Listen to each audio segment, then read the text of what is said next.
जैसा कि आप सभी लोग जानते हैं, हम लोग इस वीडियो में पढ़ने वाले हैं क्लास 8 का चैप्टर 9 का प्रश्नावली 9.2।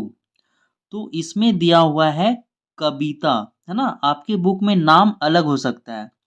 कविता की मासिक आय, है ना, मंथली इनकम कितना है? 6500 रुपया।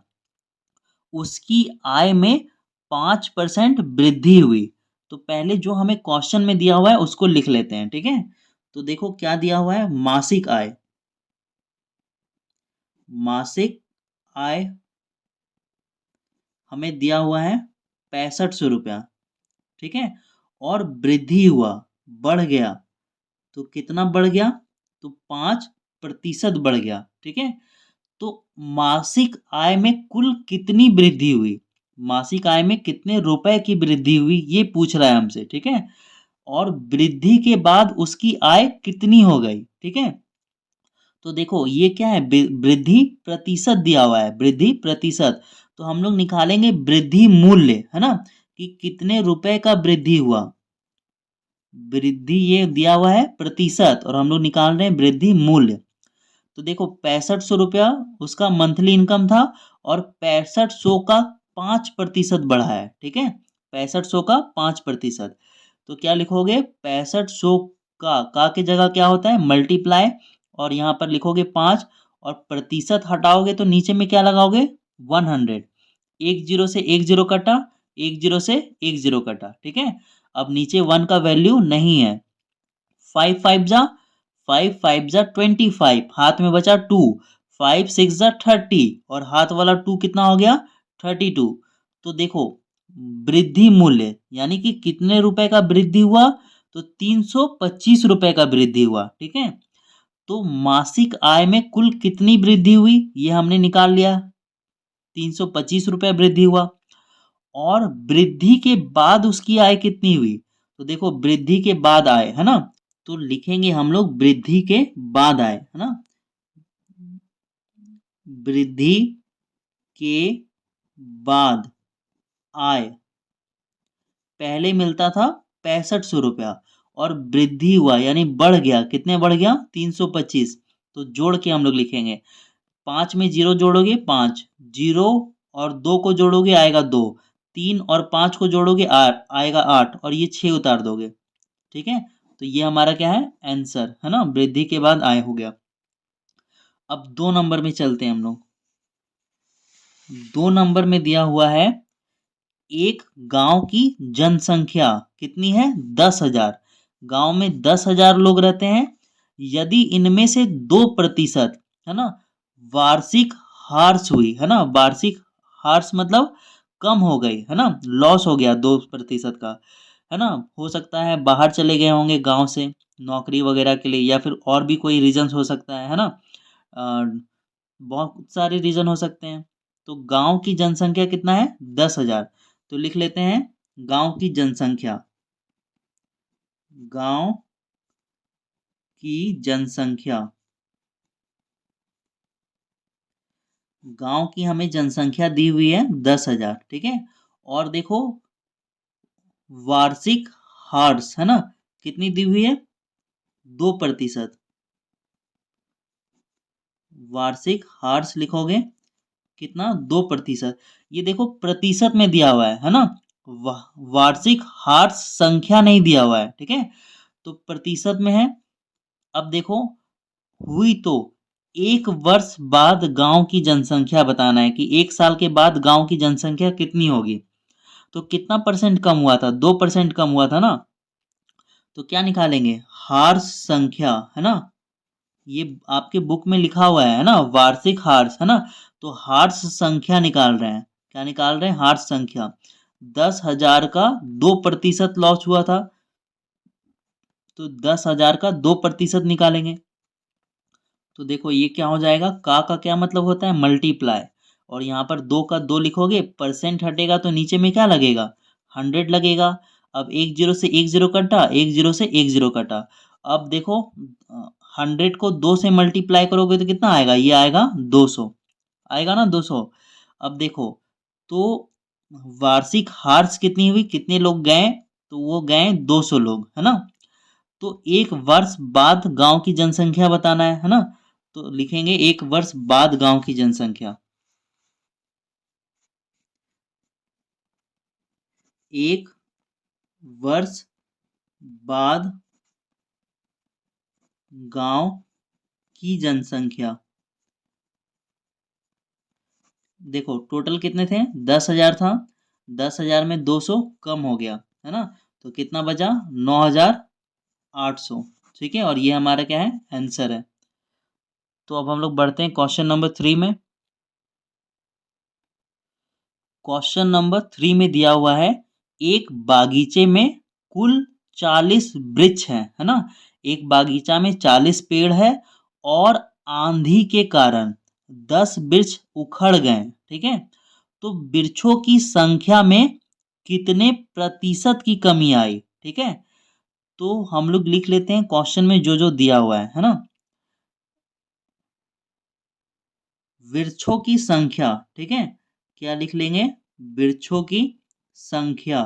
वृक्ष कितने थे, पेड़ कितने थे, तो पेड़ थे टोटल 40, है ना। तो आंधी के कारण 10 वृक्ष उखड़ गए, है ना। तो लिखेंगे वृक्षों में कमी, है ना, यानी कि पेड़ों में कमी, वृक्षों में कमी। तो कितनी कमी आई, 10 तो कमी आई, है ना। तो उसके बाद हम लोग लिखेंगे शेष वृक्ष, है ना। शेष कितना बचा, है ना। आंधी के कारण 10 उखड़ गए ना, तो 10 उखड़ जाने के बाद जो शेष वृक्ष बचा वो लिखेंगे। तो 40 में 10 घटा दोगे तो शेष कितना वृक्ष बचा, 30 वृक्ष बचा, है ना। अब देखो इसको हमें क्या लिखना है, वृक्षों की संख्या में कितने प्रतिशत की कमी आई। तो जितना प्रतिशत का कमी आई है ना वो लिखना है हमें, ठीक है। तो हम लोग यहाँ पे लिख लेते हैं कमी प्रतिशत, ठीक है, कमी प्रतिशत। तो देखो कमी प्रतिशत क्या होगा, हमेशा कभी भी हम लोग प्रतिशत निकालते हैं तो मैंने क्या बताया था, नीचे में लिखा आता है टोटल, कुल, है ना। तो टोटल वृक्षों की संख्या है 40, है ना।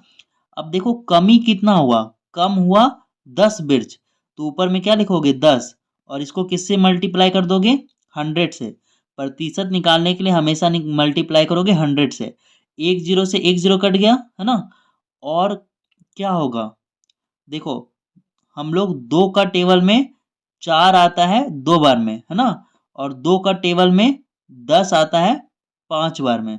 फिर दो का टेबल में 2 आता है 1 बार में, दो का टेबल में 10 आता है 5 बार में। तो 5 पचे कितना होता है, 25। तो कमी प्रतिशत कितना होगा, कमी प्रतिशत होगा 25%, ठीक है।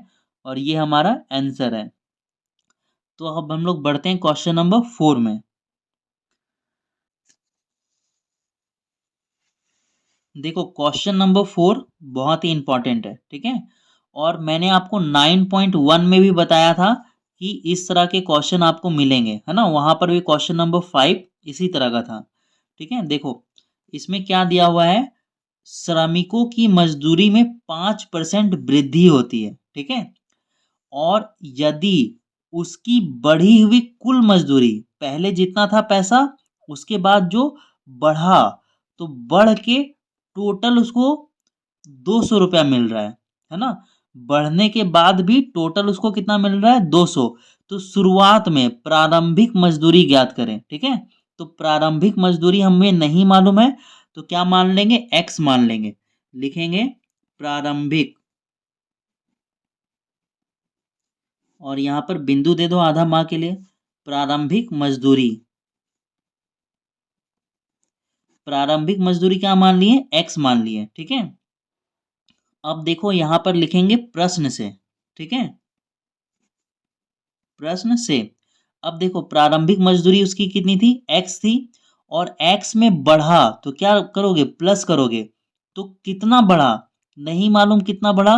तो एक्स का 5% बढ़ा, है ना। कितना रुपया बढ़ा ये तो नहीं मालूम। तो पहले जितना रुपया उसका रहा होगा, पहले कितना रुपया था उसका, मजदूरी एक्स रुपया था। तो बढ़ा तो कितना बढ़ा, एक्स का 5% बढ़ा, है ना। और एक्स का जब 5% बढ़ गया तो फिर टोटल मजदूरी उसका कितना हो गया, 200 हो गया, ठीक है। तो याद रखना कि ये एक्स भूल मत जाना, है ना बच्चे, ये एक्स भूल जाते हैं। टोटल मजदूरी एक्स था और बढ़ा तो कितना बढ़ा, बढ़ा तो प्लस करोगे तो कितना बढ़ा, तो एक्स का 5% बढ़ा, पहले जितना था उसमें 5% बढ़ा, तो कुल मजदूरी कितना हो गया, 200 हो गया। ठीक है, अब इसके बाद इसको सॉल्व करना बहुत ही आसान है। यहाँ पे लिखोगे एक्स, यहाँ पे लिखोगे प्लस, फिर लिखोगे एक्स, और का क्या मतलब होता है, मल्टीप्लाई, और यहाँ पे लिखोगे 5। प्रतिशत हटाते हैं तो हम लोग नीचे में क्या लिखते हैं, 100 लिखते हैं, और इधर क्या है, बराबर 200 है। ठीक है, अब क्या लिखोगे, एक्स प्लस ये और ये आपस में क्या है, मल्टीप्लाई में है। 5 को x से मल्टीप्लाई करोगे तो क्या आएगा, 5x, और नीचे में हमारा कितना है, 100, और बराबर कितना है हमारा, 200। अब देखो इसके नीचे कुछ नहीं है तो क्या होगा, 1, और ये हमारा बन जाएगा भिन्न का जोड़, है ना। तो 100 और 1 का एलसीएम लोगे तो कितना आएगा, 100 आएगा, 100 आएगा। ठीक है, अब एक का टेबल में 100 कितने बार में आता है, 100 बार में आएगा। उस 100 को गुना करोगे x से तो कितना हो जाएगा, 100x, प्लस का प्लस उतार दो, 100 का टेबल में 100 आता है एक बार में, उस एक को गुना करोगे 5 से तो कितना आएगा, 5x बराबर 200, है ना। अब देखो ये जुटेगा तो जोड़ देंगे, है ना। चलो अगले लाइन में जोड़ेंगे हम लोग। ठीक है, अभी हम लोग लिख लेते हैं 100x प्लस 5x बराबर, देखो अब क्या होगा, ये 200 जो है ना, ये जो है ना डिवाइड में, वो बराबर के उधर जाके क्या हो जाएगा, मल्टीप्लाई में हो जाएगा, है ना। तो क्या करोगे, चलो जोड़ो, 100 में 5x को जोड़ोगे तो कितना आएगा, 105x, और देखो यहाँ पे कितना है, 200, और इधर कितना है, 20, तो 20 इसमें बढ़ जाएगा, है ना। जीरो वाला मल्टीप्लिकेशन ऐसे ही होता है ना, जो भी इधर होता है उतार देते हैं, और इधर जितना जीरो होता है वो इधर हम लोग लिख लेते हैं। ठीक है, अब देखो मैं इसको थोड़ा सा ऊपर कर रहा हूँ। अब यहाँ से क्या होगा, यहाँ से होगा x बराबर 2 0 0 0, और ये जो 105 क्या है, गुना में है, वो किस में आ जाएगा, डिवाइड में आ जाएगा। ठीक है, और 5 का टेबल में 105 आएगा 21 बार में। ठीक है, और 5 का टेबल में 20 आता है 4 बार में, और ये जीरो आएगा 5 का टेबल में 0 बार में, और ये 2 जीरो उतर जाएगा। अब क्या करना है, डिवाइड देना है ना। 21 को 4000 से डिवाइड देना है, तो डिवाइड दो इसको, यहाँ पे क्या लिखोगे, 21, और इधर क्या लिखोगे, 4000, है ना। अब 21 का टेबल में 2 बार में आ जाता है 42, तो 2 बार में नहीं जाएगा, एक ही बार में जाएगा, तो कितना आया, 21। 10 में 1 घटाओगे बचेगा 9, 3 में 2 घटाओगे बचेगा 1, और यहाँ पर क्या है, 0 उतर जाएगा। अब 9 बार में 21 का टेबल अगर 9 बार पढ़ोगे तो कितना आएगा, 189 आएगा। ठीक है, 10 में 9 घटाओगे बचेगा 1, यहाँ पे कट जाएगा, यहाँ पे कट जाएगा, और यहाँ पर क्या उतरेगा, 0। तो देखो अब क्या हो गया, यहाँ पर जो 10 है ना, वो क्या है, 21 से कम है, छोटा है।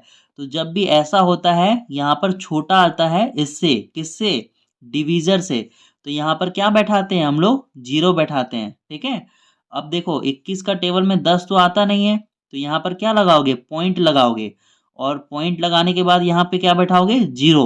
तो फिर ये 5 बार में कितना आएगा, नहीं ये 5 बार में नहीं जाएगा, फिर ये कितने बार में जाएगा, ये 4 बार में जाएगा। ठीक है, और 4 बार में कितना आएगा, 84, और कितना बचेगा, फिर 16 बचेगा, है ना। तो देखो अभी भी क्या हो रहा है, ये डिवाइड हो रहा है। ठीक है, तो इसको हम लोग क्या लिख देंगे, 190.5 लिख देंगे, क्योंकि ये अभी भी डिवाइड पूरा कंप्लीट नहीं हुआ है, बढ़ रहा है पॉइंट के बाद।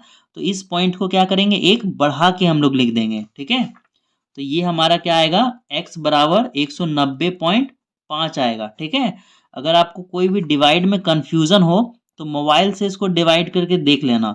बहुत बच्चे डिवाइड इसको नहीं समझ पाते कि क्या दिक्कत है इसमें। ठीक है, आपको मैंने समझा दिया है ना। यहाँ पे ये क्या है, डिवीजर से छोटा आ रहा है तो क्या बैठाओगे, पहले 0 बैठाओगे। ठीक है, उसके बाद फिर बनाओगे इसको। तो देखो x का वैल्यू कितना निकल गया, 190 रुपया।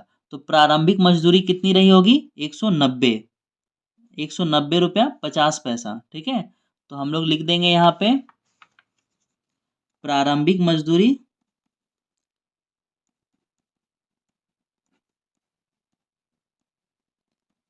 बराबर 190 रुपया 50 पैसा। ठीक है, ये हमारा आंसर है। तो इसको जो है ना आप लोग नोट कर लीजिए।